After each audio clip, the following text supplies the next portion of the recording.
From the magnificent Midwest, it's the Suzanne Venker Show, where men and women are equal in value but wildly different by nature.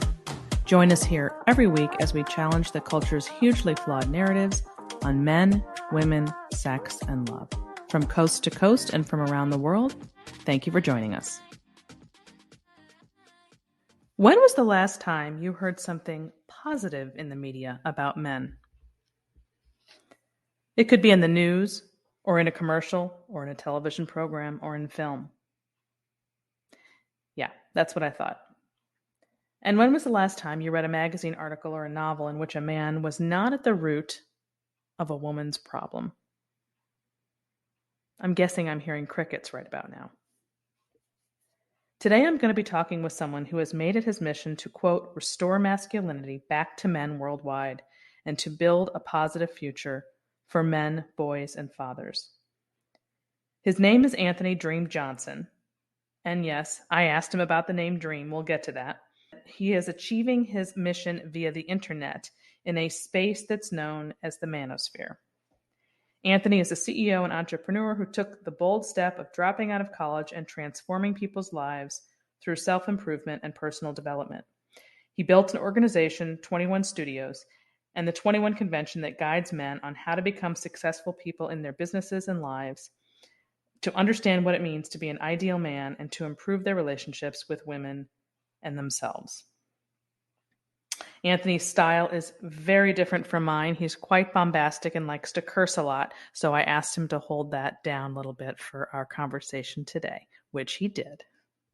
Welcome to the show, Anthony. Glad to be here. Appreciate you having me on, Susan. Suzanne. Pardon me. Pardon moi. That's okay. I get that all the time. Like, I'll order something from, some food or whatever, and it's Suzanne always gets turned into Susan. I think because people don't hear the name Suzanne very often, but Susan is very common. Mm-hmm. Okay. So I want to begin by just sort of telling everybody how you and I met, I guess you could say, earlier this year. So let's start with that.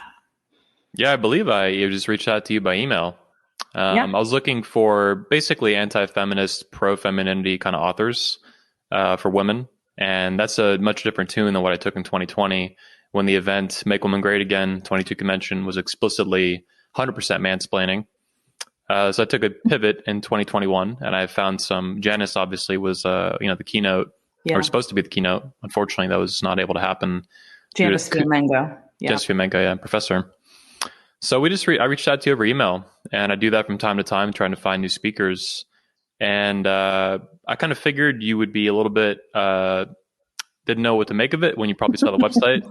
It's very, very polarizing. The attendees have told me that, different speaker. I mean, obviously it's super polarizing. The world told me that in 2020, because when we launched the event you just spoke at for women, the 22 Convention, the spinoff of the 21 Convention for men, it went viral. It reached 150 million people on social media, terrestrial radio, major international TV with Piers, the newspapers, everything. Yeah, we're gonna play that later. Mm-hmm. But anyway, you told me that you reached out to Janice right away, who I love so much, and in my understanding, she kind of vouched for me. And like, Anthony's not playing around.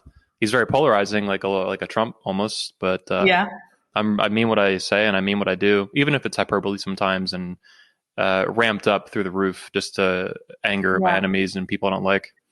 Let me start there for a minute, because I was going to talk about this later, but since you brought it up, that is what I did. And part of the reason I was checking with someone who knew you, because I certainly don't shy away from anything polarizing. Some would consider me very polarizing. Obviously, that I made a career on that myself.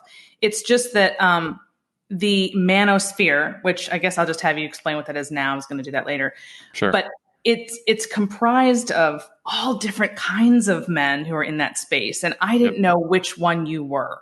That's the bottom line. And the reason is because for several years, I've had some of those folks on my Facebook page, and I've let them do their thing for years uninterrupted. I'm not a banner. It's not who I am. Like, come and, as long as you're not cursing anybody out, you can say what you feel. But over time, it got really exhausting. And Kelsey and I just started saying, hey, if you're just going to come on here and bash marriage and say, don't get married, don't get married, don't get married, don't get married, which is what a lot of them did. I just said, I got to ban you, because this is not helpful to my page. So I was so inundated for so long with those folks Yep. that I just didn't know where you all fit in, and you're not just you, but all the men that you work with and what your stuff is all about. So let's That just start actually, there. yeah, that makes a lot of sense. Number one. Number two, I don't blame you at all for reaching out to Janice or anybody to try to verify who is this guy reaching out to me to speak at a live event in Florida. Yeah. The marketing is super polarizing. Like, it's not just a little bit polarizing. I would say it's a little bit more hardcore than MAGA, political stuff. Yeah. It's nothing crazy or anything, but it's pretty intense. It's in the same vein, right? What? It's in the same vein. Yeah, it's in the same vein. Style. I mean, obviously inspired by it. Yeah. It's not a political movement. It's not a political thing, but there's so much going on politically in the country that the minute you associate even remotely with MAGA stuff, it just riles people up. And then, of course, with feminism, I view feminism as the religion of modern women and as the most dominant ideology in Western civilization, never mind America. So basically make women great again is like the union of like everything aggravating about MAGA with everything that would rile up feminists and a huge population of women in America that are living in a very unusual time in history, where America has incredible amount of wealth and military power and security policing and stuff, things that have never really existed in courts and all these things that have never existed from before in history. So Make Women Great Again was this huge pushback. I view it as the probably the biggest pushback by far from a secular perspective too against feminism culturally that we've seen in a long time. And it's not even political, really. It's this cultural thing when we talk about relationships and self-improvement, these social, marital effects of feminism, all kinds of different issues. One of the things I'm always struggling with over time, I've been an entrepreneur for 15 years now, is like, what is my mission statement for the companies that I operate? And it's always changing. I try to update it over time and not stay too stagnant. But I view, one of the core missions of what I do is healing gender relations in the United States and the West. And Make Women Great Again is a push to do that. We hear a lot about race relations, obviously, in America. I don't talk about these issues, but not much anyway, except on my Twitter, maybe. But gender relations is something you don't hear about at all. It makes perfect sense based on our colloquial use of the terms. Colloquial, I'm saying that right. And Make Women Great Again is a huge push to do that. We do that for men, too. We try to teach them about women, how to be a man. But for women, there's nothing even like that outside of a few authors like yourself, Janice Mango, Allison Armstrong. It's I'm trying to basically unite not only all these mansplainers, these coaches and speakers of, men talking to women, but the loosely organized group of women who don't like feminism, they're critical of it, and they want to help women be better women. That doesn't exist anywhere right now. There's nothing really but feminism. Feminism and feminism light. And that's why when I really got into studying like who you were and what you were about, and I listened to you, I mean, the truth is, Anthony, there's nothing you've said thus far that I've heard that I don't wholeheartedly agree with. That's the bottom line. And so after I looked into it, I had to separate myself from the bombastic way in which you speak, because I said that at the opening. And I told everybody, we're not going to have too much of that cursing on this show, but he does curse a lot. I told them that, your style is very different and it gets attention, of course, and it's very different from mine. But at the end of the day, the message is the same. And that's okay to have a different style. And it doesn't freak me out. But you mentioned the Manosphere as well. Like, I'm not surprised you've had these issues. The Manosphere is a very diverse movement of men, both in terms of ideologies. There's different camps. I view it, a quick explanation, as I view it as like a circle. And inside this giant circle, the Manosphere, Will Spencer has some good ideas for it too. He says he lives in the suburbs of the Manosphere, whereas I'm like downtown. Yeah, that's kind of funny. And when I said to my husband about your how loose-lipped you are, he's like, "But that's how men talk to each other." So you have to understand, he's with the men talking. But I understand that when you're in front of women, you don't do the same. Don't talk quite the same way. So I appreciate that. Yeah, it feels natural and it feels appropriate. I don't think it's feminine for women to curse like a sailor. In private, it's a little bit different, but particularly in public, it's a big no-no. But anyway, the Manosphere I view is like this kind of circle, and I've shown this, I've visualized this in my speeches, some of them at 21 Convention for Men. It's a big circle. It's a big kind of loose organized thing, almost like feminism, right? This kind of disorganized movement. But within the Manosphere, you have very distinct groups. You have men's rights activists, MRAs, which are very distinct. They've been going for decades, right? Even since the, let's say, early 80s, Warren Farrell. When he broke off from feminism, Dr. Warren Farrell. You have MGTOW, which is more recent, probably the past 15 years that got going. Okay, now I'm going to slow down. I'm going to slow down and have you tell. I know what you're saying, but make sure you're so used to the acronyms that. MGTOW means men going their own way. This has been in the mainstream news even the past couple of years. CNN, Fox News, all kinds of stuff. And even authors maybe like yourself are trying to figure out, Helen Smith's a good one too, like why men go on strike, why are men exiting the dating marketplace, exiting the marriage marketplace. So there's MGTOW, men going their own way, there's men's rights. There's the old school pickup artists that were famous in the 2000s and early 2010s with The Game, the pickup artist TV show on VH1. And then you have the Red Pill. They had their own kind of hybrid, I would say like a hybrid of all three of the other ones, of MGTOW, which are very friendly with them, seduction or picking up women, pickup artists, and then men's rights. So you have these four different camps. The Red Pill one kind of got nuked on Reddit recently, along with MGTOW, and that was their main grouping. There was about 300,000 of them that would organize there. So they're having trouble even kind of continuing to exist at this point.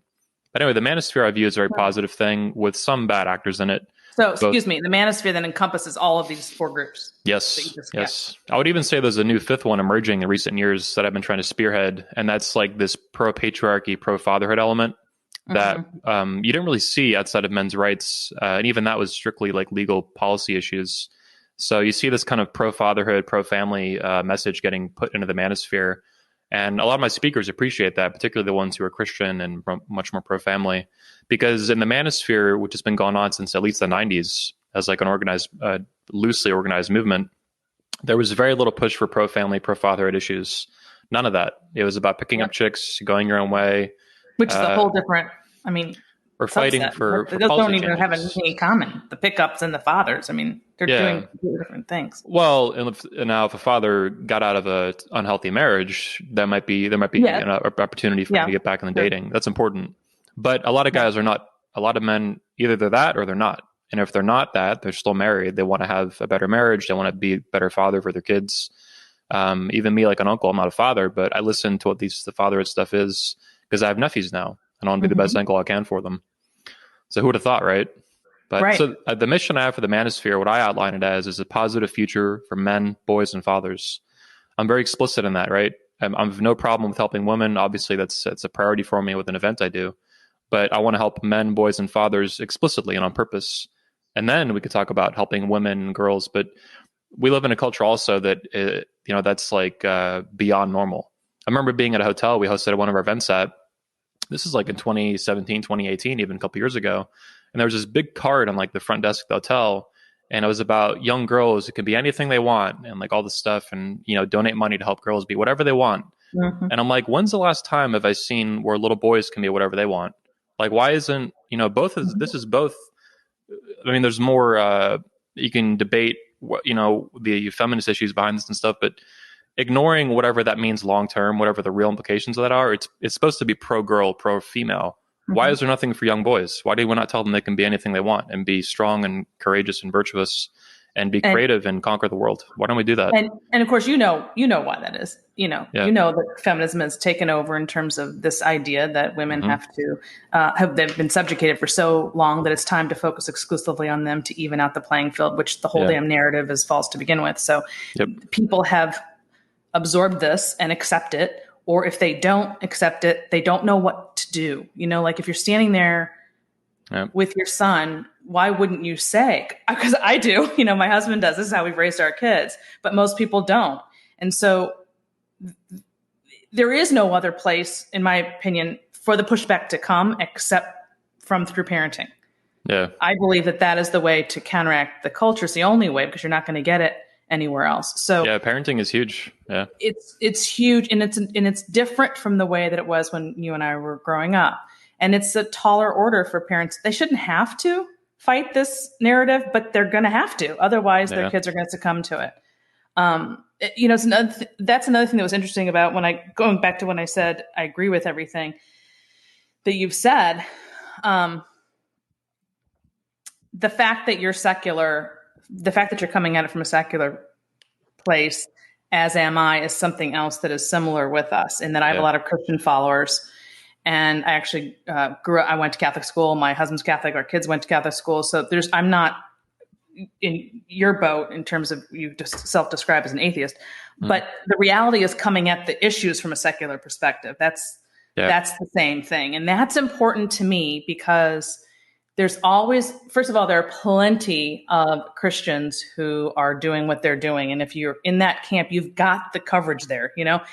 Secular America doesn't have anything between, well, what if you don't identify with that, but you also don't buy all the feminist crap? Where are you going to go? Yeah. And that's really what I'm trying to fill. And I think you are on the male side. Yeah, for sure. There's a huge gap, and it's like a vacuum of nothing. For girls, it's even more obvious, but for boys too. Also, having a secular platform like my events I build, it really opens a wide umbrella for people to interact. Yeah. So there's atheists like myself, or objectivists technically. You have different denominations of Christianity. You sometimes have Jews or even some Muslims attend and stuff. So it's a wide angle lens of people who are like pro masculinity, pro femininity, pro family, and they can debate. They don't want to downplay. We had a really cool panel at the end of the event. Unfortunately, you missed it. And it was an atheist, Jack Donovan. It was a Mormon, Tanner Guzzi, who are really controversial among other Christians because Joseph Smith and all that. Then you had evangelical pastor, Michael Foster. Then you had an Orthodox Christian, Jeff Younger, who's famous for fighting for his son with trans issues. So you had like all these are really different denominations of Christianity and atheism, and but they all got to talk about the differences between what they believe in and then how they can work together for, like Jack Donovan was the atheist. And he's like, look, you guys are all Christians. You have very serious differences in what you believe. But at this point, we're trying to argue about how to get out of our house because the government's trying to lock us in lock the front door in our house. Like that's how serious things have gotten in this country. And the muzzles and the masks and the zombie shots and stuff. That's why I really hate the issues that we deal with, family, dating, marriage, all of it. I hate it being labeled conservative. Yeah. It's not that I don't vote that way. It's that this is way bigger than that. There are plenty of feminist conservative women and plenty of non-feminist liberal women, believe it or not. It's really a separate cultural issue about the roles of women and men, marriage, family, parenting. It's just so separate. So I can't stand being typecast in that political way. People try to do that to me too, and I'm like, man, I'm not what you think I am. Like my politics are with the founding fathers and Ayn Rand, and that puts me in very serious odds with all neoconservatives, for example, all the rhinos, but even a lot of like more moderate conservatives. Like I don't believe what you believe. I'm 100% in favor of Second Amendment, First Amendment, like all this stuff, and they're not. They say they will, but when the push comes to shove, they have very compromise, or they give up, or they sell out, or they're whatever they're going to do. Automatic weapons is an easy one. What's that? Automatic weapons is an easy one politically for me. Like I don't think the government has any business telling you how many bullets come out of your gun when you pull the trigger, 1 or 2 or 3 or whatever. And a lot of conservatives don't get behind that. They're like, well, it's too radical, blah blah blah. I'm like, what would the founding fathers say? And they'd say you're a coward, to put nicely. Thank you. I'm like, what is the polite word? Trying to hold your tongue there, but I did. But one more thing on this secular issue. I talk sometimes about common sense masculinity, common sense femininity, kind of like the founding fathers would. But also from a secular position, and I'm not Christian anyway, but even if I was, I think it's important for Americans to build an American masculinity and an American femininity. And that doesn't exist right now. There isn't really. You have old school, Christians do some of the hardcore ones anyway. They'll promote biblical masculinity, biblical femininity and stuff. But even that's unusual a lot of the time, unfortunately. But I think this is an easy thing. Like we live in America. There's 300 something million people here. Why can't we have our own brand of masculinity and femininity that everyone can, no matter where you're born and what you believe, like why can't we all push towards that, like some positive element of that? I feel like it can be easily framed in 2 camps, and that is whether you truly believe that being male and female is a social construct, which is the narrative that feminists push or anybody in the left pushes, or whether you absolutely believe in human nature and male and female nature. So it's either biology or ideology. Which camp are you in? Yeah. And that to me crosses political barriers and religious barriers. Yeah. Yep. Yeah, that's really what it needs to be: biology or ideology. Which one are you going to go to? Yep. Yeah, we're lost as a people. Like I'm strongly in favor of the biology camp. When I grew up in the 90s, that was a lot more normal. I'm 33 now, but when I grew up, there was 2 bathrooms. We had the whole bathroom system figured out. It wasn't complicated. Nobody had a problem with it really. And now we don't even know what bathroom to go to. Like that's where our culture's falling. We have like all this advanced technology, our phones and space travel and stuff and all this, and we can't even figure out the bathrooms at this point. Like, how pathetic is that? Like, that's how confused we are. And the Lost. reason is, in my opinion, the reason is because the vast majority of people are too scared to push back against that very, very, very, very, very small minority, although very loud minority because they have all the power. Yep. In terms of what they know to be true, they can't. They don't have the courage, or they don't have the numbers behind them, and they need more people to help them to not care. It's very difficult to go against, the norm. And when you do, you get a lot of flack, and people just don't want to deal with that, so they like quietly do their thing, which, okay, I get. But on the other hand, guess what? That's why they're successful, because you're quiet. Yeah, that's right. Yep. I get a lot of emails and DMs from guys on messages from surgeons and lawyers and doctors and stuff that follow me. They love what I do. Whether I knew them growing up or not, sometimes they grew up, and I have friends now who are surgeons and doctors and stuff, and PAs and stuff. They love what I do, but they can't openly promote it. They'll tell me all day long. No, this is my life. Yeah. Yeah. I had one guy who was a PA in Florida, and he almost lost his job over sharing one of my Facebook posts. He didn't even like comment on it. He just shared it like, the default share. And he was PA making six figures, and the hospital, it was recently purchased by a larger corporate thing, which is why he said the HR policy kind of changed, but they yanked him into HR. And all these nurses basically were following him on his Facebook, and they complained about what I posted. And like Lee, I don't want to say his name, but obviously, but they're like, he posted this. And they're like, look, you got to delete it or we got to let you go. I mean, that's where we're at as a country. This guy is a PA, almost a physician's assistant, almost a doctor. Mm-hmm. He can't even share something someone else said without losing his job. Like his whole life is for... Yeah. And this to me is really sick. Like this is controlling what people say, what people think. It's controlling like literally what you do with your fingers and your tongue. Yes. Like this is madness. Control. Yeah. And here's a great example of that. Those years that I was on Fox News a fair amount, I wrote for them for about 5 years, and I did a lot of Fox News stints. And nice. I got just as much flack, not all the time, but a lot of the time from some of the women there. Wow. Right? Yeah. I mean, even though it's considered this conservative channel, I can think of only one woman there who was truly unbiased, and the others got really upset. And so I dealt with just as much flack there than I would have it's like CNN. Wow. But I'm bringing it up because prior to getting plugged in, before I'd go live with the host, the Fox producers behind the scene come on in your ear and talk to you to make sure you're all okay. And for several years, I had many of them say, "We love you, Suzanne. We think you're great. We love everything that you're saying." But wow. Yeah. So I'd have that, and then I go, "Oh, flip. Now I'm on the air, and now I got to be attacked by the host." So this is interesting because my point is that the people that you're seeing and hearing from are one way, but they're actually the minority. So for every one host who's acting that way, there's 100 people behind the scenes in those control rooms who don't agree, and you don't see them. Yeah, I believe this it. This is no the stuff doubt that I would deal with over the years that would fuel me even more because I want to be the spokesperson for those quiet people in the control room. Yeah, a voice for the voiceless. Yeah. People do need to speak up a lot more, but I get it. I mean, it's like my buddy I just told you the story of, like, he basically then had to take all these nurses off of he was so angry about it because he really loves what I do. And he was like so aggravated that he had to do this. He's like, either I delete this post or I lose my job, making over $100,000 a year that he went to school, medical school for, and all this stuff. Yeah. It's sick. This is why everything that's happening in the country right now with Biden and the whole, just everything is happening is because of that. Yeah. Because everyone's just being hushed. And it's interesting trying to figure out too where it comes from. Like I'm a big Ayn Rand fan. I'm a big fan of philosophy. So I do think there's pretty serious philosophic decay in the country. I think that was occurring before feminism really kicked up about 100 years ago. I think also feminism is a big factor in this. I was tweeting today about, these spokesmen for the Pentagon. He said climate change this came out today, is a serious threat as China, the future of the United States. And I'm like, man, this is like... As serious of a threat as what? As China. Oh my! So climate change is this theory. I don't want to get in the weeds on it, but like this is not a proven thing, and the science is not settled. It's never settled, and it's very complex. Like trying to understand the weather and how we affect it, if at all, and all this stuff. And then China is this major, communist power that killed 54 million people not too long ago.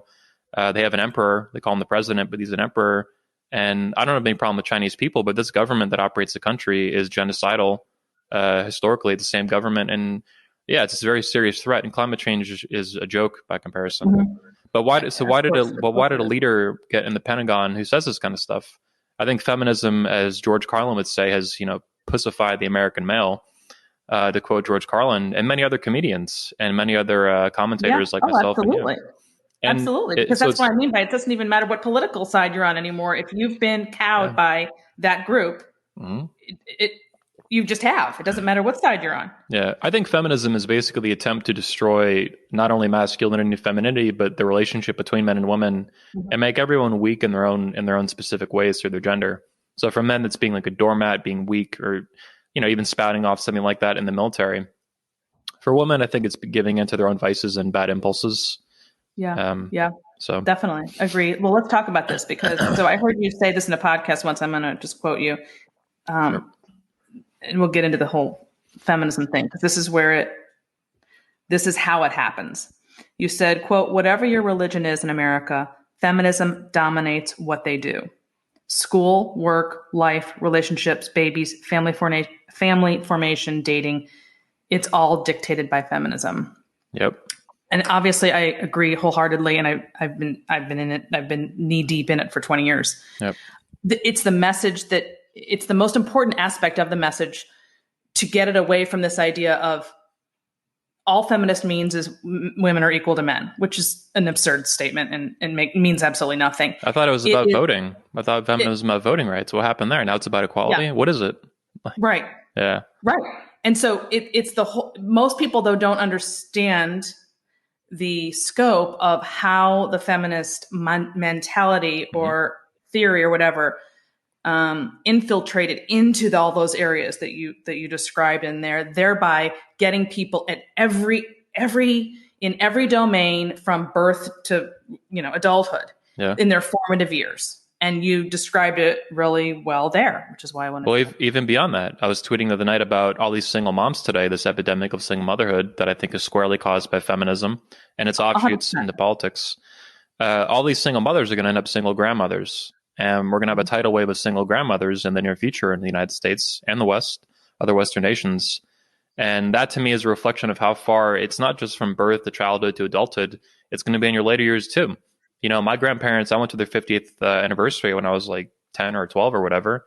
That's not going to happen, not even close for most women, because they're all single moms in their 30s and 20s and 30s and 40s. Where is that going to end up? You're going to be single. You're not going to have a 50th anniversary. You're not going to have any anniversary when you're in your 70s because you're single and you've been single for 30 years.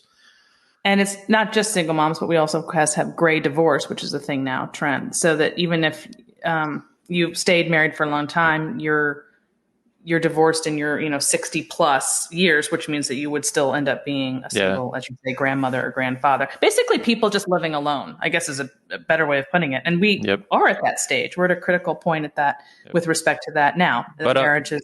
But on my comment that you're quoting, I think I was directing it at women. It affects men at almost the same level, but I think women are even more affected by it.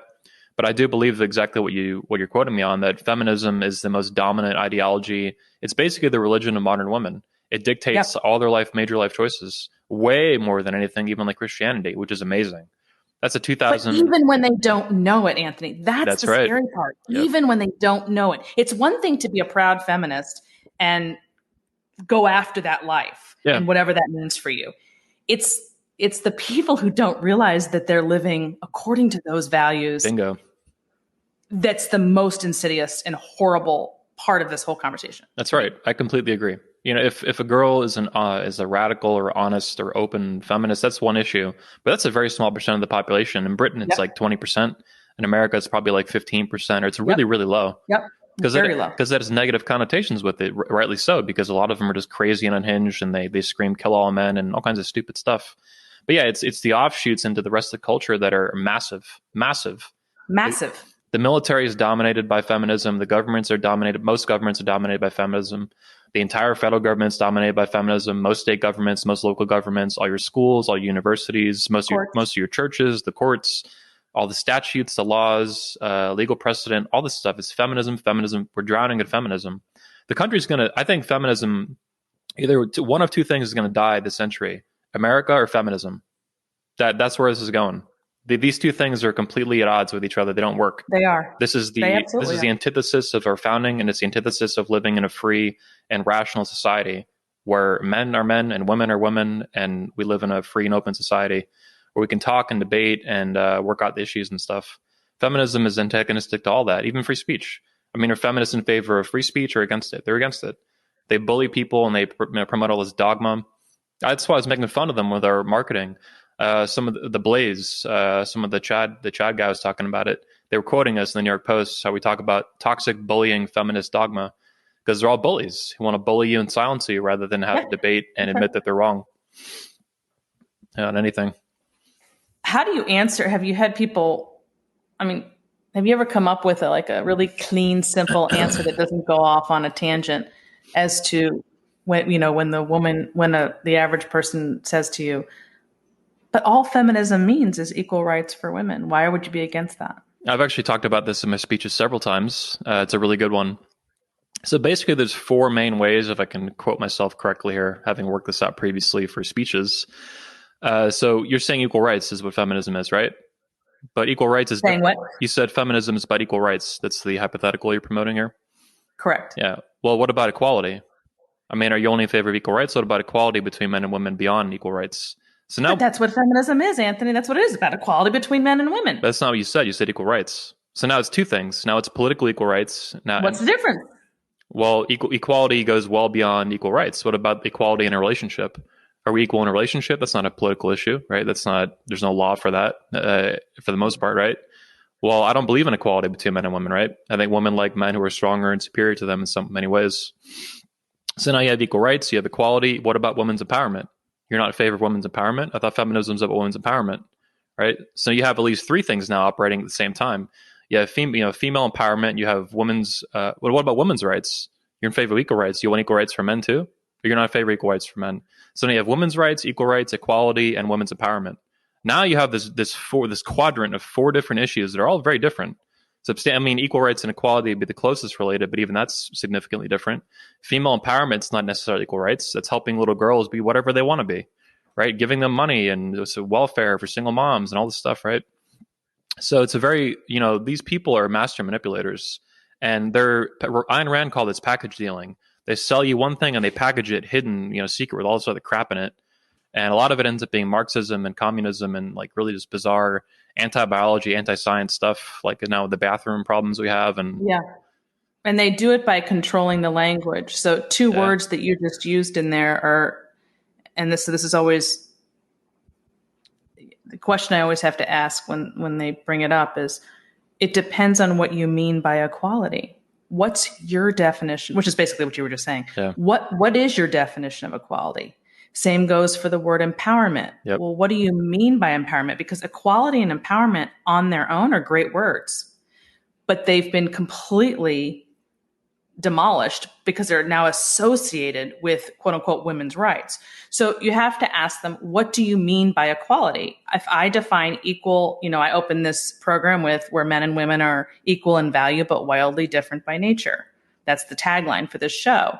So equal in value or equal as in the same, as in they are interchangeable. And of course that the latter is exactly what they've been pushing for decades. Yeah. And why there are so many problems between women and men and why marriage has fallen away and why they can't even get together dating wise, because the moment you think of them as interchangeable or the same, which is the equality that they mean, all bets are off. It's over. Christina Hoff Sommers. So there is no such thing. I agree. And Christina Hoff Sommers, you probably know her, obviously.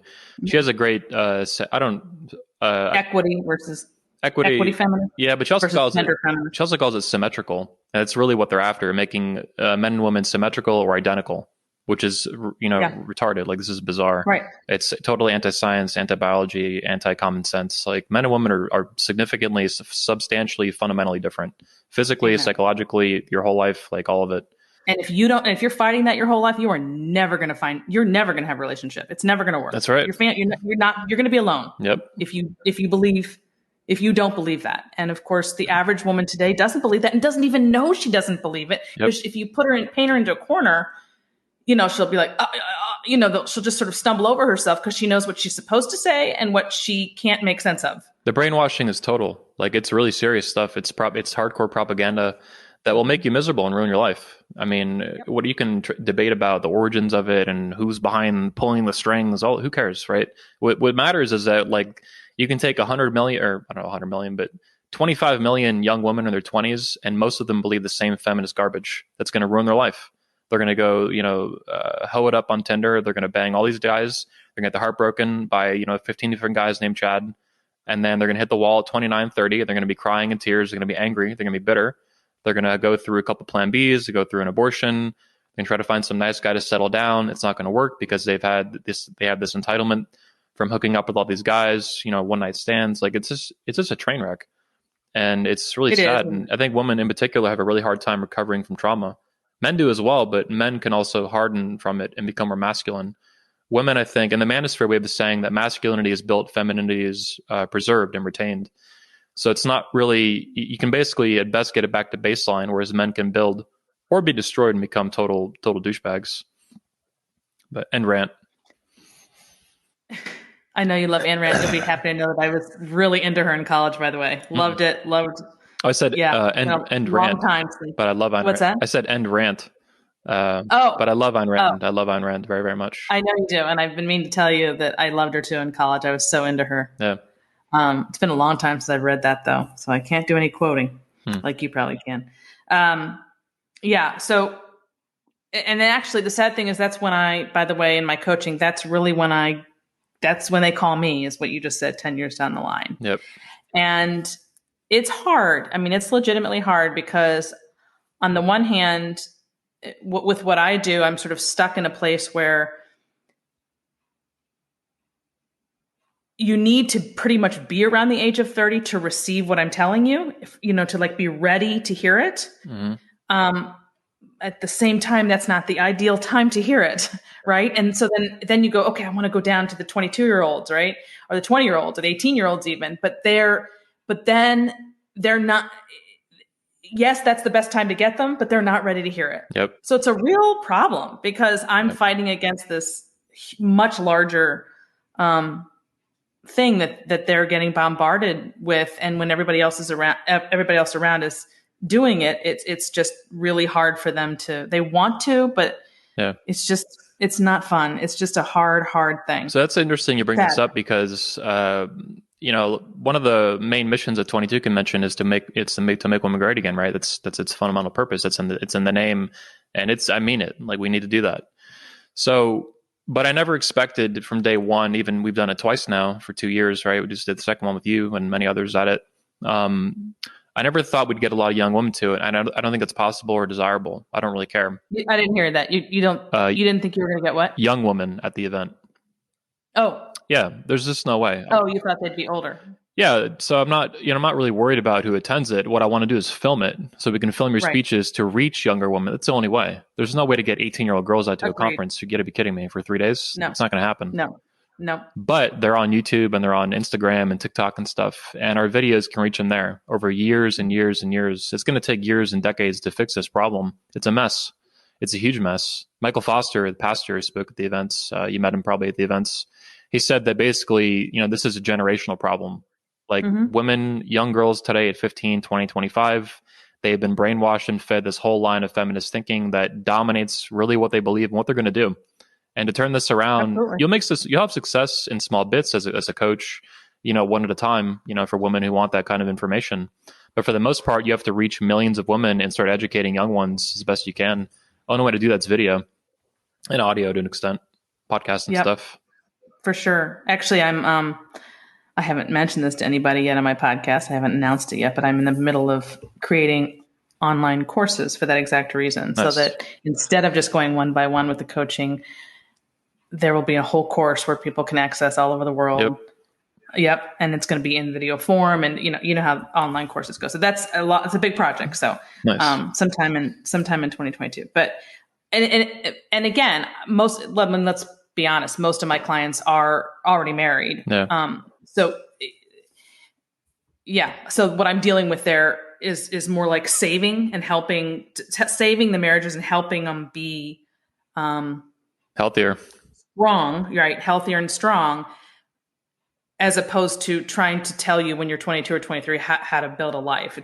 I mean, I want to do it all, but I can't do it all. Yeah. So right now, that's where my focus seems to be. But at any rate, and I feel like this country is kind of divided up into two groups.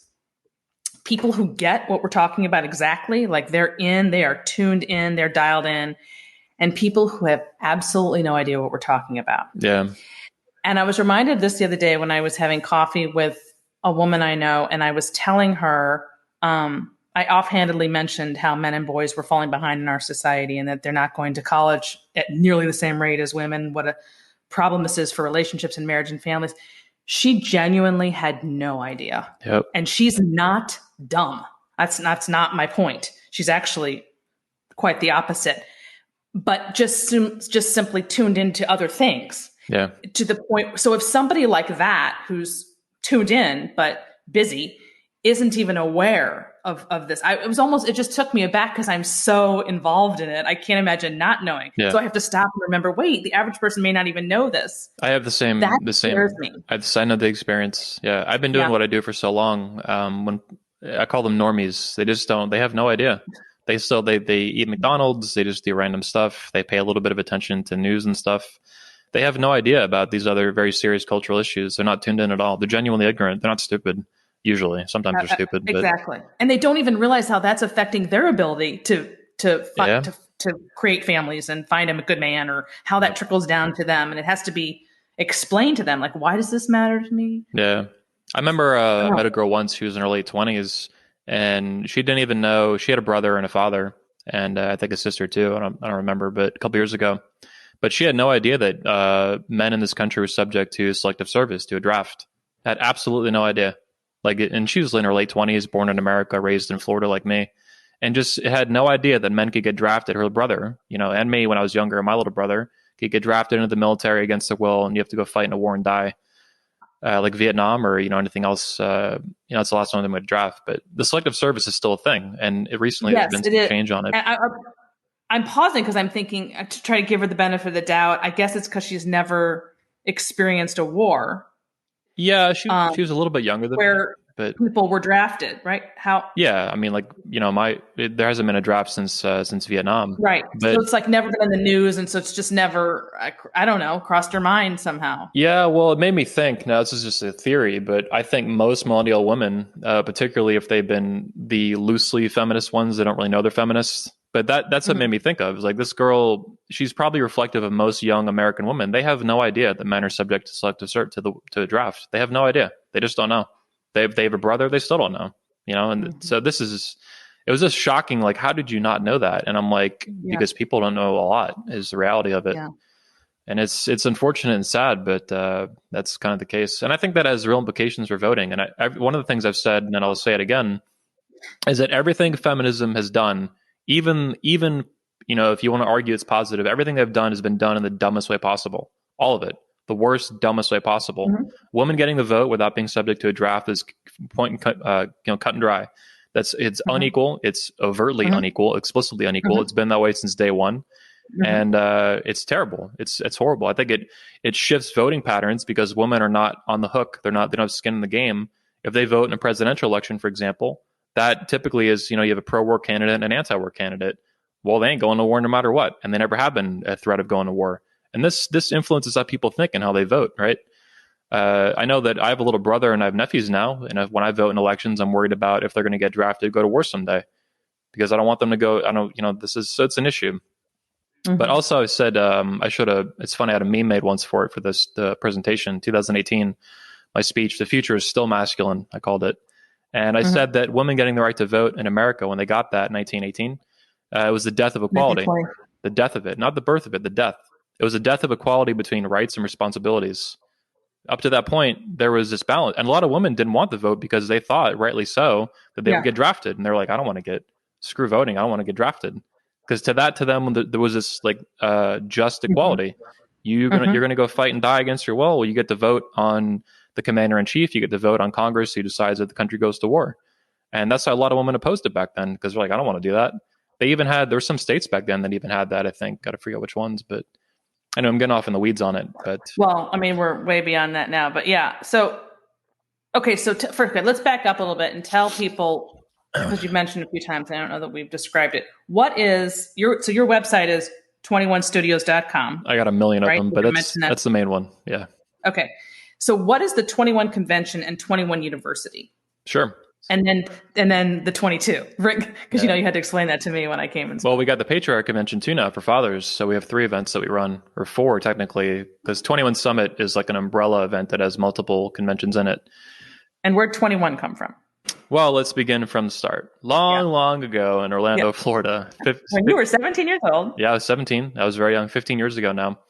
So basically, 21 Studios is the company I run, and it's kind of an umbrella for different conventions that I operate and podcasts and brands.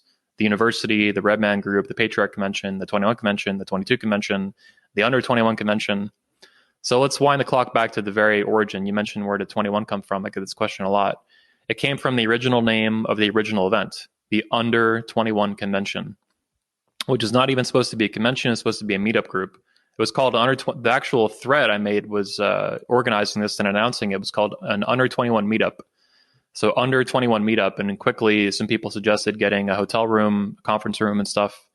And then someone's like, yeah, it's going to be an Under 21 convention. And I'm like, yeah, that sounds pretty sharp. So anyway, the name of 21 Studios and the 21 Convention and even the 22, which branched off from 21, that comes from the Under 21 Convention, which was, I was in the pickup artist community at that time, that wing of the Manosphere. There's the only one I was familiar with at that point, And it was basically a meetup group for young men in that space. They were neglected as a demographic. No one cared. I mean, these companies back then were making huge amounts of money in that industry, millions of dollars a year sometimes in ebooks and courses and boot camps. These boot camps would cost like $3,000 for a weekend, like all this stuff. And, 18-year-old kids have no money. I mean, you're broke. You're a high school kid or a college kid. You got nothing. In high school, me and my buddy had to split an ebook for the Mystery Method ebook. It was like $97 and we had to split it in half and we could barely afford it because we had like no money. We were kids. Mm-hmm. So I got to college. I was still 17, just out of high school. And I wanted to basically meet other guys in that wing of the Manosphere and the pickup artist community, because I thought it would help me get better with women. And I thought I could probably teach some guys too that were terrible. I was still terrible with women at that point, but I could at least get phone numbers and approach and some basic stuff, which for a guy who's had who's a virgin and has zero social skills, that's like lightning to him. That's like night and day. And if you can teach him how to get a makeout at a bar with some girl, right? He's like, oh my God, I'm like, it's life-changing for these guys because they physically can't do these things. So I wanted to meet other guys who hopefully were better than me. And even if they weren't, that's fine. It'd be a mix of people. And about 1 year later, in July 2007, at that point, I announced it in July 2006. The event took place in Orlando at the same hotel you were at, actually. It was a different ownership back then. We've been to many hotels since then, but it got going. And we had some major speakers come out to it. So we had about 80 guys show up. It was pretty big. And I made $100 for 12 months worth of work, which is pretty good. A lot of people lose money first year of business. Yeah. But it was just a hobby project. It wasn't supposed to be a business that it is now. I didn't even plan to do a second one. So the attendees at the end of the first one, the young guys, mostly it was the guys. There was a lot of guys who were teenagers like me, but a lot of guys in their late 20s, even 30s and stuff. One guy was there like in his 50s, was kind of interested in the speakers and stuff.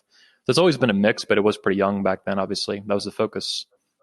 But the attendees, 2 of them came up and asked me, like buddies or something, like, hey, when's the next one? I want to go to the next one. They just assumed it was like a business that I was doing and repeating events. And I'm like, next year, same time.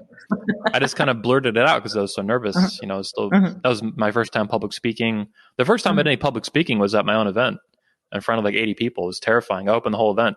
I have the video. I mean, I'm like, I bet. Yeah, talking. That's impressive. Thanks. Especially since you said you were shy. Yeah. Shy. Well, at that point, I had done a lot of cold approaching at bars and stuff and the beaches and malls. So I'd probably done I was like a machine back then. I'd probably done like 600, 700 approaches or something like that, maybe more. At this point in my life, I've approached like over 6,000 women. Even, for a lot of that was before 2012. For years, I would just go out, a couple of nights a week, even every night sometimes, just talk to like dozens and dozens of people, as many as I could. And the point was, does this get more comfortable with that? Because before you weren't? Yeah, that was the point. They call it a newbie mission back then. That was the official name for it. And they would tell guys if they were terrible with women, go talk to 500 women. It's going to take you 6 months or a year, or longer to get comfortable. But it makes you a lot more comfortable because you're desensitized to it, and you've repeated this process so many times. Yeah, anything you do often enough, right? Yeah. You're going to get more comfortable with it for sure. Okay, so you kept the 21? Yeah, even though you're way over 21 now. Well, so a couple years later, in 2009, early 2009, I think it was. I was like, what do I call this event? Because I'm assuming going to be over 21. I was 20 at that point.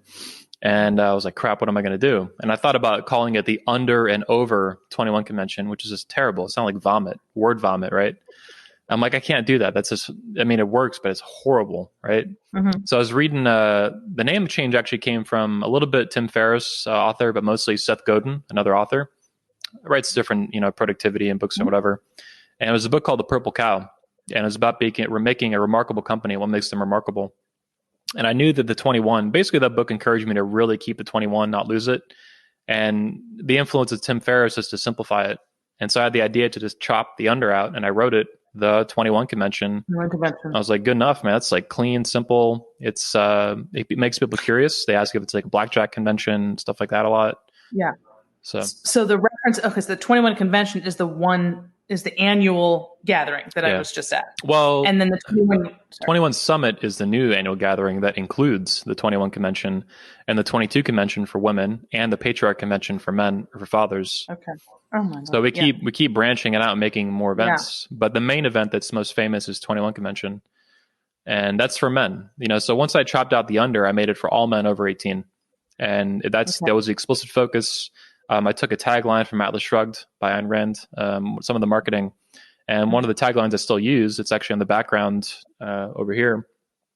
It says, a panorama event for life on earth as a man, free to the world. And that's a bit of a mouthful, but basically it's a comprehensive event for men over 18, all men, in America and around the world. We've done international events too, in Poland, Sweden, England, Australia, all kinds of stuff. I've been really busy past 15 years. Yes, you have. My goodness. Yeah. It's not like you have a day job. This is the job. Yeah, right? This is the job. Since 2010, I took it full time. Yeah. I dropped out of college. I was 4 years in. I failed How to Start a Business twice in a row. That's great. Only class I've ever failed. And I was the only student both semesters to actually own a business. And I was in the school paper repeatedly for it. And I failed How to Start a Business twice in a row. And I'm like, that is so funny. This is a sign. That is funny. Yeah. Yeah, very Steve Jobsy or Bill Gates. A lot of famous billionaires. I'm not a billionaire, but a lot of famous entrepreneurs have been like that. They just don't. Yeah, absolutely. And I had no problem with the class. I just couldn't focus because I was always thinking about my own business because I loved it. Yeah. It wasn't just, a business. It was like, it began as... There's talking about it and then there's doing it. Yeah. You just wanted to do it. Yeah, I just want to do it. Yeah, exactly. You didn't want to talk about it. Okay, so so this is going to seem like it comes out of nowhere, but it came from your site, so it's not really out of nowhere. So who or what is the ideal man? Ooh, yeah, it's good. A lot of that comes from Ayn Rand. I don't use that terminology much these days. I did from about 2010 to 2016. But that's the vision of Ayn Rand. And that to me is just being the best man that you can be by your own design and your own authorship. Authoring, be the author of your own life. So it's not boundaryless or borderless. It doesn't mean you can be irrational. That's going to make you the best man you can be. Nonsense. I was an objectivist. I'm a firm believer in objective reality. I believe that nature to be commanded is to be obeyed, like you're talking about for women and feminism. It's anti-nature, it's anti-feminine, it's anti-female. And then for the men, it's the same thing, right? So it's to be the ideal man is to be the best man that you can be by your own design over a lifetime. And it's something that you never really achieve, but you should always push for and strive for. And it doesn't mean to be perfect. That's stupid. Nobody's perfect. No one's ever been perfect. No one's ever going to be perfect. But it's the goal to always maximize and push out as far as you can in every domain of life. And then to check yourself too. And to make sure you're the one making the choices and you're not being manipulated or coerced or unduly influenced in ways you don't realize, like with feminism being a sort of religion. And I guess that's literally what I teach. What I've been doing for years is teaching people to think for themselves. Yes. And to listen to their gut and to follow nature. Yeah. Not ideology. And but my focus has been on women. And okay, so you took that concept basically and wanted to broaden out for women as well, right? Which is where your Make Women Great Again slogan came into being, and Well, that was 2018, right? I announced it. I announced 2019. it in late 2018. However, we own the 22 convention domain since 2015. Excuse me. So basically, the 21, I realized over time, it looked kind of like, it reminded me of the XY chromosome set for men. There's some basic similarity here. So I realized if I could do, people had asked me for years to do a women's convention, not a lot, but every couple of months I would see something on YouTube or Facebook or something.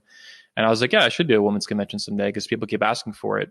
But there was no like fire on my belly, so to speak. There was no impetus to really do it, or no major impulse to. It's a hassle setting up a new convention, marketing it, promoting it, building it, the speakers, the lineup, the content. What am I going to do with this? So I lacked that fire because I lacked a mission for it. I knew I didn't have it, and the minute I figured out "Make Women Great Again," the minute I saw a hat that was similar to what the one I have now, like loosely similar, and I fell in love with it immediately. Let me just pause really quick because people who don't know this. So he has the red hat that Trump had with Make America Great Again. Oh, yeah. It says Make Women Great Again on it. So a lot of people, I have to visualize it to know. I got like 40 of them now. We got Make Women Cook Again, Make Women Fertile Again, Make Women Virgins Again, Make Women Breed Again, Make Women Mothers Again. Now you can see the difference between your trying to do this and my trying to do this, right? Yeah. That's the thing. Like people have always asked me about men. I'm like, well, I feel like men need to talk to men and women need to talk to women because I just feel like it lands better when it's coming from your own sex. So somewhat. depending on who you're talking to. So, there are two ways of looking at that. You could say, well, wouldn't you want to hear from the men because they're the ones who you're trying to attract, right? So they should know what they're looking for. So there's that end of it. And then there's, me as a woman telling a younger woman, this is not how to be a woman. That this was probably going to benefit you more if this is your. No, I want to make it clear. I think it's extremely important for older women to mentor younger women, and that, like for men, has been killed off in this country. For men, for example, there's a real, fatherlessness is a huge issue, right? The court system and feminism and all this, the culture making buffoons, media and TV out of fathers. Everybody's Homer Simpson now to some loser doofus at best. That's terrible for men, and they need strong fathers who have real influence, not just fathers, but uncles and grandfathers and cousins, like big brothers. Like this is really important. Young women need that too. I think they also need good mansplaining, and that's the real purpose of the mansplaining term. Yeah. As funny as it is to play with, they use it. They mean it when they say it. They try.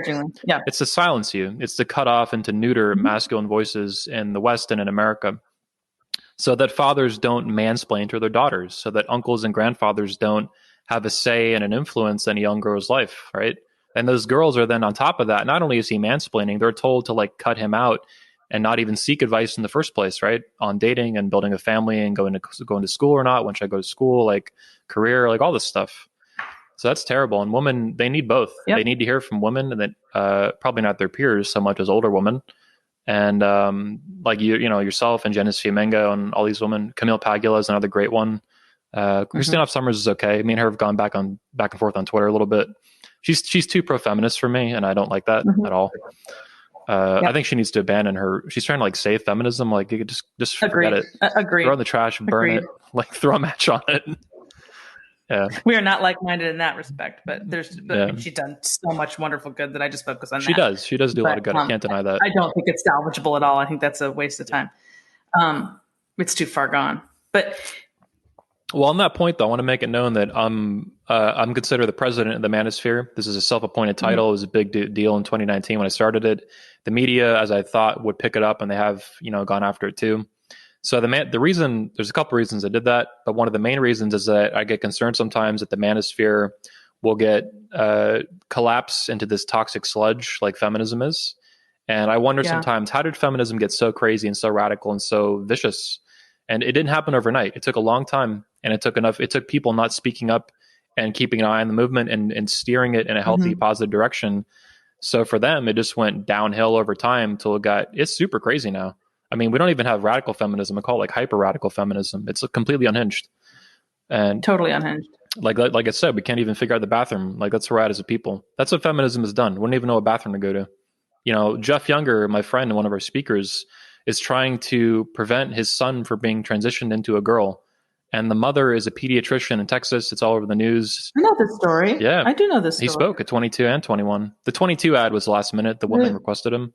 He spoke at the fatherhood event, the patriarch event. Oh, But it's sick. I mean, okay. it's like, how is this even possible? And feminism is what makes it possible. Yes. Oh, no question. Yeah. So tell everyone what happened last year with Good Morning Britain when you introduced the Make Women Great Again slogan. But let's pause for a minute, take a quick listen. What are you going to teach us at this convention, Anthony Dream Johnson? What will I learn if I pay my $999 to turn up and be talked to by men about how to be a good woman? Because I think I might need some tips. So the 22 convention, come on out and have a good time. It'll be a great time. So the 22 convention is the mansplaining event of the century. That's its destiny. It's coming up soon in Orlando, Florida this May. And I'm only one of the speakers. I'm actually more like Obama, like a community organizer. And I'm organizing about 20 speakers to put together. And they're the top mansplainers in the world. I've been doing that my entire life. So tell me what you'd mansplain to me. Over 13 years. I'm quite an expert at being mansplained to. So just tell me what you'd teach me. My speech... So, well, look, Piers is a fantastic mansplainer. You're in good company. Yeah. My speech at the convention, one of about 20, so I'm just one of 20 speakers at the event, is going to be on motherhood first. Right. And I believe that feminists, when they present a choice to women between career and motherhood, it's a fake choice. It's not real, because they're pushing an agenda behind it to push them to delay motherhood. And I think most women, not all women, most women will be happier I'm not, first. I can't turn up to your lecture. I'm a mother with a successful career. I'm very happy for you. That's wonderful. I think you made a great choice. I think motherhood is awesome. You should have as many babies as you want and not get bullied by feminists for it. No, but I am Which a feminist. many of them do now. There are women sticking up for me online. I wasn't bullied by anybody. I had as many children as I wanted, and I've got a career, so I'm not sure what you're... You telling me that was wrong? I think feminism, as Piers has been discussing here, or hinting at, I think feminism has collapsed into rampant sexist, man-hating bigotry and female supremacism. I don't hate That's any what these hashtags mean. Toxic masculinity, the future is female... I'm not female. Where's my future? So what was that like, Anthony? It was awesome. I actually, I had other TV interview invites from like local Fox News and stuff like that. I turned them down. I don't have any hatred of local news, but I really wanted to make sure that my first TV appearance was a major one. And I figured if I waited and I was patient that I would get one. And sure as hell, I got one. And, you know, you could say sure, Anthony. Yeah. You could say sure. Okay, you wanted to say sure. Shit. Yeah. So I knew who Piers Morgan was. I mean, he's interviewed presidents and Supreme Court justices. I mean, he's a major news personality. I wasn't too familiar with Good Morning Britain a little bit. I've seen some of our speakers have been on there before, pickup artists and stuff. And they, of course, got the same kind of fights. They love drama. It's a morning show. Piers Morgan is known to do this kind of stuff. But no, I loved it. They picked me up in a Tesla like 4 or 3 in the morning to go to the... So it was really late at night, too. People don't realize that. Like, no, I didn't know that. Well, I guess it would be. Because it's Britain, yeah. Morning there, yeah. Yeah, for Janice, it wasn't too bad because she's on the west coast of Canada, I think. So it was late for her, but it was like, I don't know, midnight or something. For me, it was like 3:30 in the morning by the time I was live. So at least you don't have to do makeup. Yeah, I don't do makeup, yeah. But so it was late, and I was like, I took a nap. You know, I couldn't get to sleep, you know, in time. I took a shower, I had a little bit of coffee, but I was just like so out of it. And when I get tired, I tried to be as focused as I could, obviously, for the show. But when I get tired, I get like super savage. I just drop. I have very few filters anyway. Like it's really difficult to not curse, for example. I'm like really like slowly going through what I'm going to say. Right. But once they made me mad, I was like, nah, I'm done. Like screw these people, you did man. Great. Thanks. You did great. You look like you'd been doing it for a long time. Yeah. Well, speaking, I think is what helped. And, you know, one of our speakers was, he asked me, one of the Christian guys, he's like, how did you, get so, he was very happy with how I did. And he was very concerned that it would not, he was concerned it wouldn't go so well. Right. And I get that they chew you up. They chew me up and that I would be too bombastic and curse and get kicked off or something, which has happened. But that didn't happen. They invited me back on. I almost went on a few months after that, later in the year. And then like the last, like they canceled it like the day before because they had someone else, who knows, right? All scheduling crap. But it was awesome. And he asked me, though, he's like, how did you do so well with it? And I'm like, well, I had a few zingers that I had rehearsed. I knew I wanted things I wanted to say. Who cares what they're going to ask me? I just want to say these things. For example, I called feminism a national security threat. And I meant that. And I'm serious. It's not like climate change. It's very real. And it's very obvious with things like military standards, for example. That's just like elementary level issue with it, but it's real. And look at other nations. Look at our marketing for our military, the commercials they put out versus ones from Russia and stuff. You got to be kidding me! Like we're promoting, the CIA is promoting now like LGBTQ crap, alphabet crap. Yeah, like, right. It's just it's insane. God. Like whether, the CIA is not military, but these organizations should be very serious and have very serious missions and not be promoting like alphabet soup stuff, just made up nonsense to these people, right? The military, for example, should, I don't want to get into it, but anyway. Well, no, it's a real concern about our military and what's going to happen. Or what is happening with But I think also what helped me with the interview was just talking to thousands and thousands of, women at bars who have attitudes and will check you, especially if they know you're. Oh, yeah. Oh, yeah. So I spent a long time as a pickup artist. I spent a long time as a pickup artist, and I've had all kinds of curveballs thrown at me in conversation, thousands of them. Yeah, and very heated environments that are loud and obnoxious and kind of. I didn't even drink for most of them. I was stone sober. So I was like 19. I didn't drink till I was 27. So I was approaching all these women in my teens and. Well, that gives you a real advantage if you're sober doing that, and they're not. Yeah, but doesn't it? You can be more focused, but you're not as relaxed either. I mean, they call alcohol the social lubricant, and there's a reason for that. Mm-hmm. And for men, it'll kind of boost your confidence to say things that you otherwise wouldn't say. So I had it basically in the pickup artist world. This is called doing things the hard way, sober and usually alone, like a lone wolf. That was my preferred. I bring out one buddy or go by myself. And anyway, I think the combination of public speaking, which is very socially, a lot of social pressure, and then just going up and talking to hot women that I wanted to date, let's say. But these girls will throw in the pickup artist world, they call it like a bitch shield. And girls will throw up this wall if they don't know you and they think that, you want something.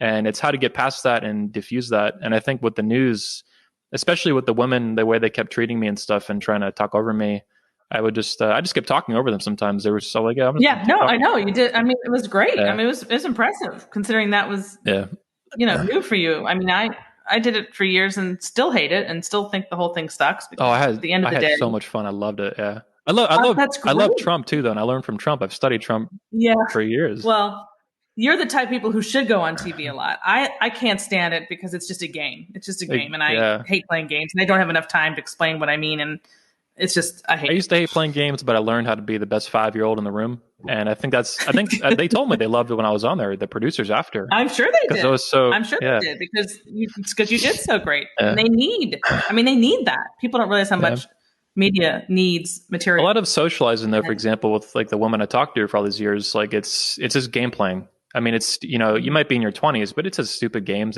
It's 1 a.m. People are kind of tipsy. Some girl's looking at you. She likes you. You want to talk to her, but it's all just stupid games, right? And then her friends are cock blocking you, we call it, and like all this stuff. And like, it's all just like little chess games, right? Socializing and stuff. But the TV stuff is very similar to that. And I think, very, game playing. Yeah. They were accusing me where they were being, they were going after my personal dating life. I didn't even want to tell them like what was really going on in my life then. Like I was seeing multiple women and stuff. I'm like, this is not. Are you talking about on the show or on the show? Pickup on the show, yeah. They did. The full interview is like 20 minutes. On YouTube, there's only like an 8-minute clip. The full one is really interesting because it gets way more. I don't know that I've seen the full one. I'll send you the full one. Yeah, it's. I don't think I've seen. It was a long time. Yeah, it was 20 minutes. So the one on YouTube with me and Janice is 8 minutes, but the full thing is 19 or 20. And I would like. It gets much more heated at the end. It gets really fun. Yeah, I called Piers Morgan. I'm like, why you gotta be so judgy, man? You gotta be so judgy all the time. So nosy. Oh, of course they didn't use that. Oh, that's Oh, and he's like, the girls are like, you're calling him judgy, like in their British accent. And he calls me Dream. He's like, you have to be the most judgmental person we've ever had on the show. He said that to you. Yeah. I'm gonna put that in a quote on their website.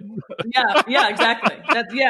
And speaking of Dream, so Anthony Dream Johnson, tell everybody where that came from. It comes from because you were not born with a middle name of Dream. That's right. Yeah, a few people in my life have asked me if that's my real middle name, and it's not. I've thought about changing it, but I'm gonna leave it alone. The media calls me Anthony Dream Johnson anyway. They don't even question. They think it's my real name. Was it intended to separate you from all the Anthony Johnsons of the world because it's such a plain name? No, nope. Basically it's from the pickup artist world again. Back in the 2000s, I found the pickup artist community in high school, beginning of my senior year in 2005. And no matter what age you were back then, whether you were 17 or 35 or 50, you didn't go on the pickup artist forums. There's all these forums, right, with hundreds of thousands of people. You didn't put your real name, Anthony Johnson. Like I'm from, it was very secret. It was a very taboo thing. This underground society of pickup artists, like The Game, the book that went a bestseller and stuff, talked about. So you had to pick a name, basically, to a pseudonym. I see. And it wasn't I think it was either the first or the second one I picked, but on this forum, it was the first one I picked, and I saw that nobody was using it. And I even checked around, I kind of Googled around, like, is anyone else using this name in the whole community?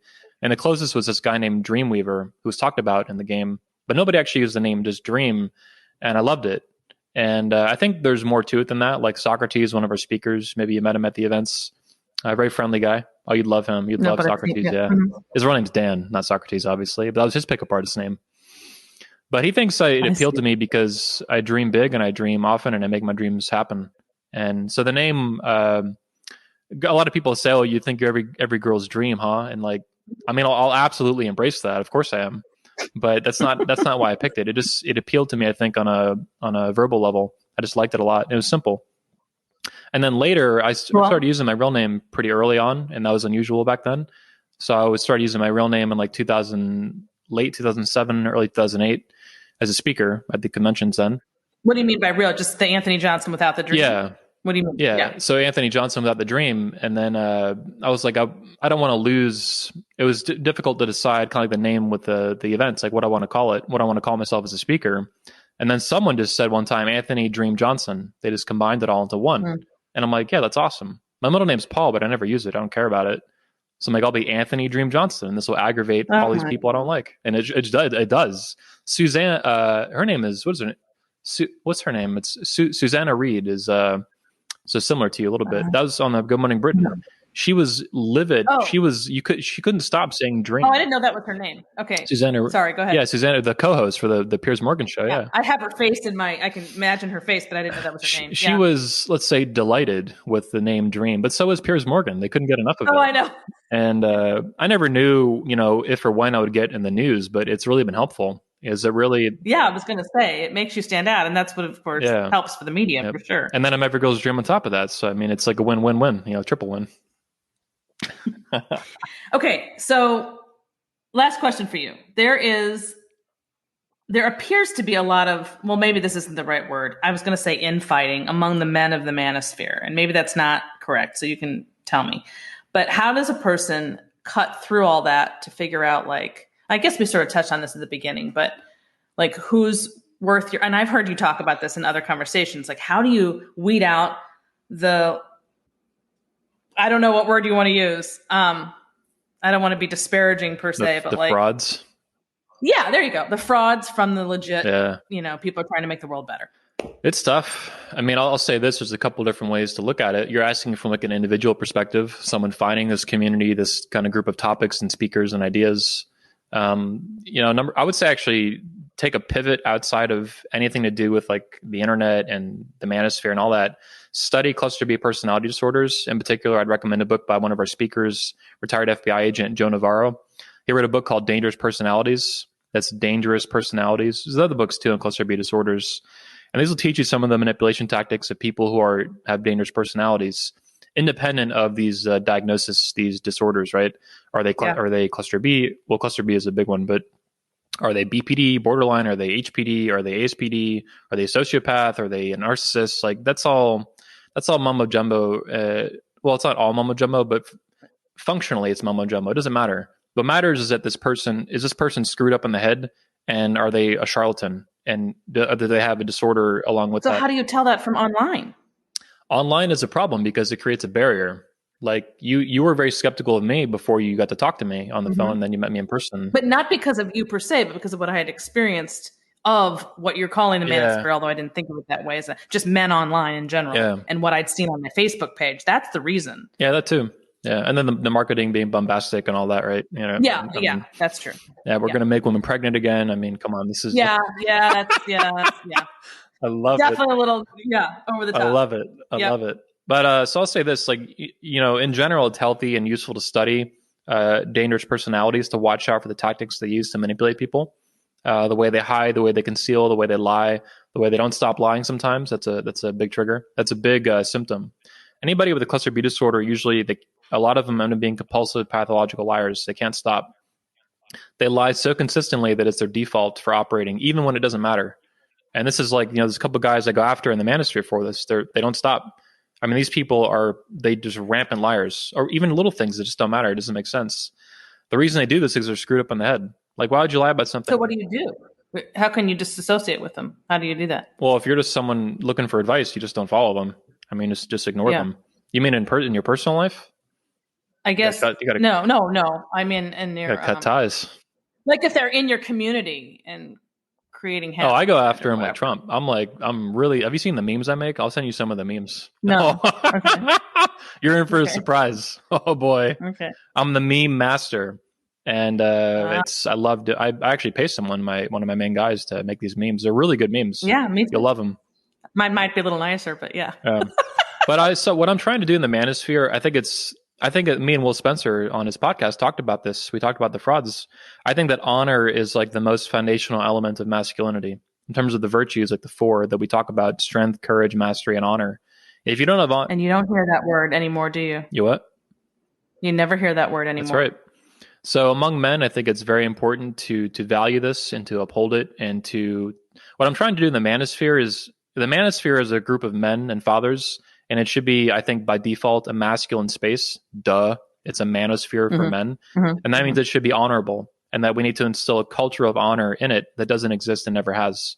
It's an old movement at this point, at least 25 years, even beyond that, if you consider the Warren Farrells and stuff of the 80s and all that, like very old at this point. Will and I call that the proto-manosphere before the more modern rendition of it. Anyway, though, I'm combative. I fight these people.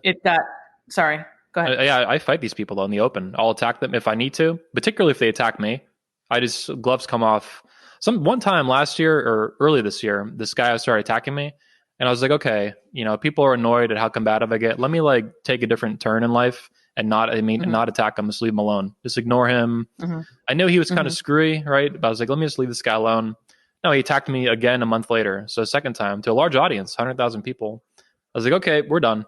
Gloves are coming off. This guy's getting his teeth knocked out on the internet. And I did. I put out a documentary. It's got over 110,000 views now. And it just demolished his life. I mean, caused him a lot of problems by exposing with facts and evidence the lies and manipulations this guy had been doing for a long time about his life. Lying about his wife, lying about the relationship, lying about her weight, her age. He took 7 years off his wife's age. For example, was for years lying about it, all this kind of crazy stuff. Well, making fun of men who married older women. I mean, it was beyond hypocritical.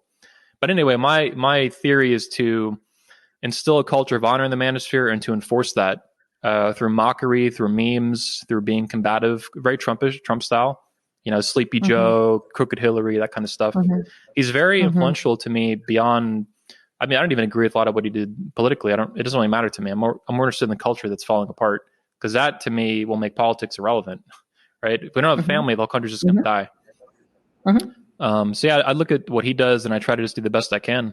And I think also that the Manosphere has gotten more, it's actually gotten a lot more frauds in it over time because it's grown. And I think this is natural for any movement. The more money's involved and the more people are involved, you necessarily attract more frauds, and they prey on wounded men. That's those guys you see that are negative and stuff.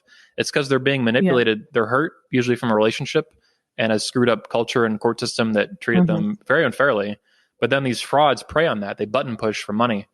And it's really sick. And I try to fight it the best I can and encourage other leaders. Instead of trying to help them improve their lives, like the Jordan Peterson one. Which I think Jordan Peterson's rise to fame really, I mean, I don't know what you think, but brought the Manosphere much more into the light, don't you? I mean, it was always there, but once he came along, wow. I mean, YouTube. I consider him Manosphere light.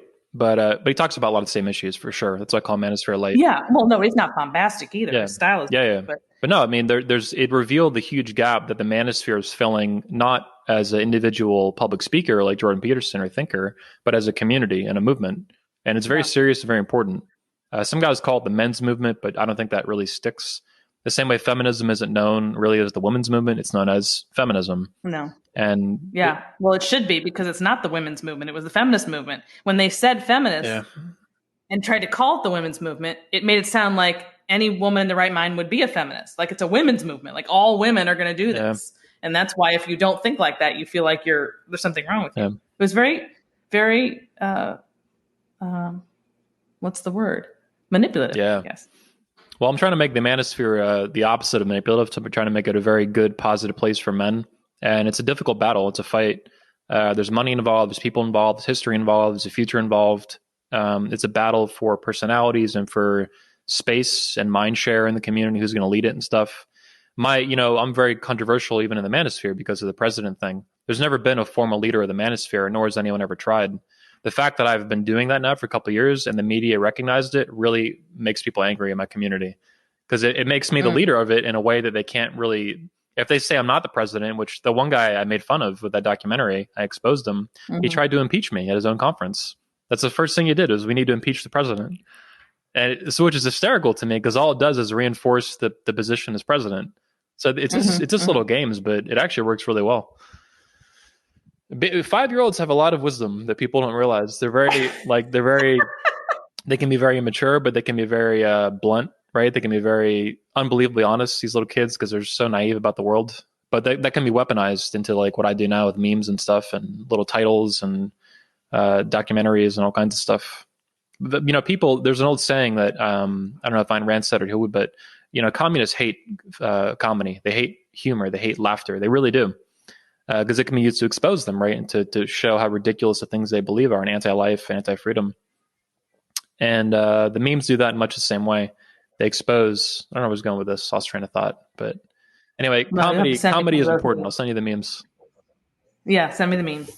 All right, Anthony, this has been a great conversation. Really appreciate your coming on, and just been great getting to know you the last few months. Thanks. And I look forward to all that stuff that's coming out soon from the conference. I need to interview you on my channel too. Oh yeah, I will do that for sure. You're probably already starting to have to worry about next year's conference. Almost. Yeah, I reached out to some hotels, so try to get that going early, or sooner the better. Yeah. Okay. Awesome. All right. Well, we will talk again for sure. Okay. Thanks for the show. I appreciate it. No problem. Thanks, Anthony. And that ends this hour of the Suzanne Venker Show. Before you leave us, I'd appreciate it if you'd take 1 minute to give us a review at Apple Podcasts or whatever platform you use. If you've done that already, or if you can't leave a review on your podcast player for some reason, please consider sharing the show with a friend or a family member. Word of mouth is the primary way we get the word out about the Suzanne Venker Show. Thanks for listening, everyone. Have a great week.